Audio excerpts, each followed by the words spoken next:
Every piece of data sent across the Internet relies on the Internet Protocol version 4. IPv4 assigns a unique logical address to every connected device, functioning as the routing mechanism that ensures data packets reach their exact destinations across global networks. Every IPv4 address is a 32-bit binary number, a sequence of exactly 32 ones and zeros. When you calculate the maximum number of combinations for a 32-bit integer, 2 to the power of 32, you hit a hard ceiling. The protocol can only generate 4,294,967,296 unique addresses.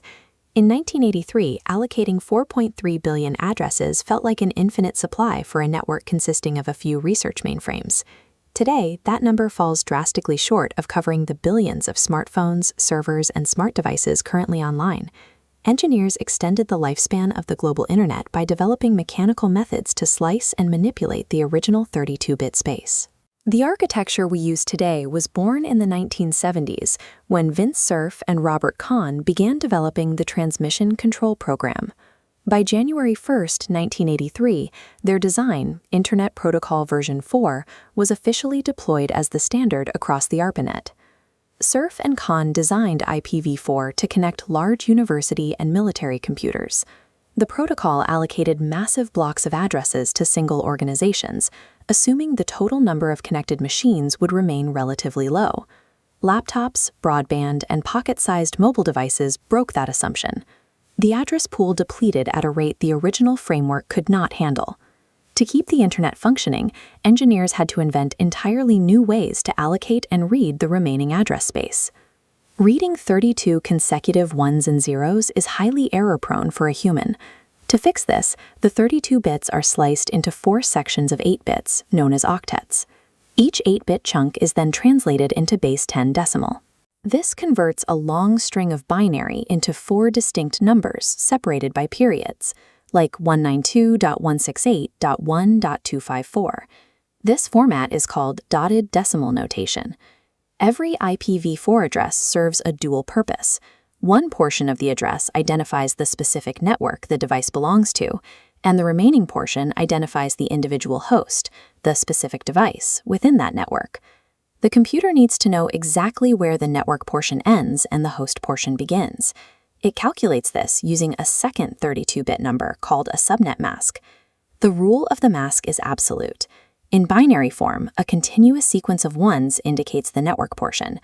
The moment the ones stop and the zeros begin, the remaining bits represent the host portion. The subnet mask operates as a physical binary barrier dropped directly into the code, mathematically fencing off exactly how many devices can exist within a specific local system. When IPv4 was first deployed, the allocation of these network barriers was rigidly defined by a classful system. Addresses were categorized into classes A, B, and C, dictating fixed subnet masks that locked the network boundaries at exactly 8, 16, or 24 bits. This chart shows a standard Class B network allocation. If an organization needed 2,000 IP addresses, the fixed classes forced them to take an entire Class B block, which contains 65,536 addresses. The remaining 63,000 addresses were locked away and rendered completely unusable by anyone else. This rigid allocation model was so inefficient that by the early 1990s, the Internet faced total address exhaustion.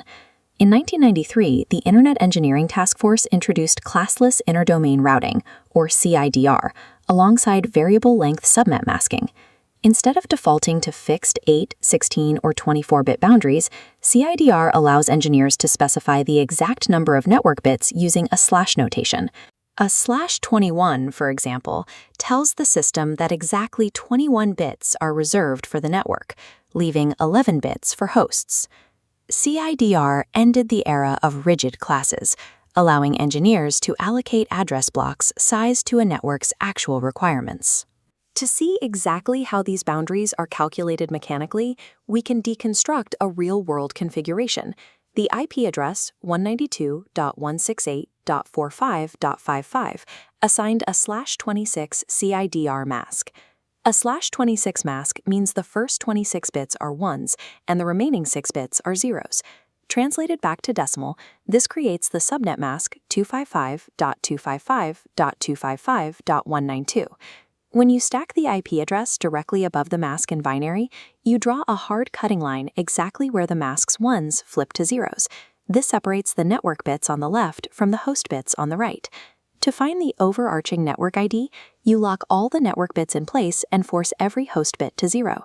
Converting this resulting binary string back to decimal gives you the base address for the entire subnet, 192.168.45.0. To find the broadcast address, the address used to send data to every device on this specific subnet, you take those same host bits and flip them all to ones. This calculates the highest address in the block, 192.168.45.63. Subnetting relies entirely on this binary ANDing process. It dictates exactly which devices exist within a closed local system without any guesswork. CIDR made routing highly efficient, but the absolute ceiling of 4.3 billion possible addresses remained. The supply of public IPs was still running out. To conserve space, network architects designated specific address blocks, like the 10 network or the 192.168 network, as private IP addresses. Devices can use these addresses freely inside a local home or office, but the protocol strictly forbids them from routing out onto the public internet.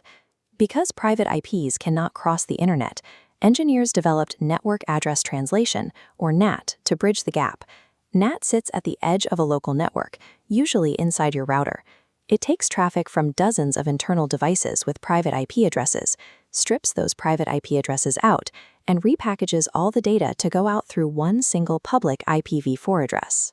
Other specific blocks were reserved strictly for system functions, like the 127 network, which includes the 127.0.0.1 loopback address used by computers to test their own internal network stack. The combination of private IP blocks and NAT functions as a massive workaround. They allowed local networks to scale endlessly, keeping an exhausted 32-bit protocol functional decades past its mathematical limits.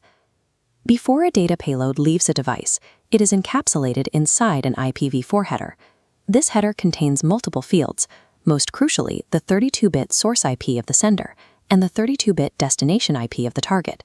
When that packet physically hits a router port, the hardware ignores the data payload inside. It examines the header and isolates the destination IP address. The router rapidly runs the binary ANDing process. It compares the destination IP against its internal routing table and subnet masks to determine exactly which outbound interface gets the packet one hop closer to its target. Routers process billions of these packets per second. They apply strict binary logic gates to navigate the global routing maze. Despite CIDR, private networks, and NAT, the primary global pool of IPv4 addresses maintained by the Internet Assigned Numbers Authority was officially exhausted in February 2011. The permanent solution is the deployment of Internet Protocol version 6. IPv6 abandons the 32-bit constraint entirely, moving to a 128-bit architecture. This expands the address space to roughly 340 undecillion unique combinations. The volume is so immense that network address translation and complex conservation methods are completely unnecessary. Yet the transition is ongoing. Because millions of legacy systems and local networks still rely on the older protocol, IPv4 remains the entrenched foundation of today's internet infrastructure. Mastering IPv4 requires looking past dotted decimal numbers. It means understanding the strict binary constraints and the mechanical engineering ingenuity that allowed a limited 1970s protocol to build the modern connected world.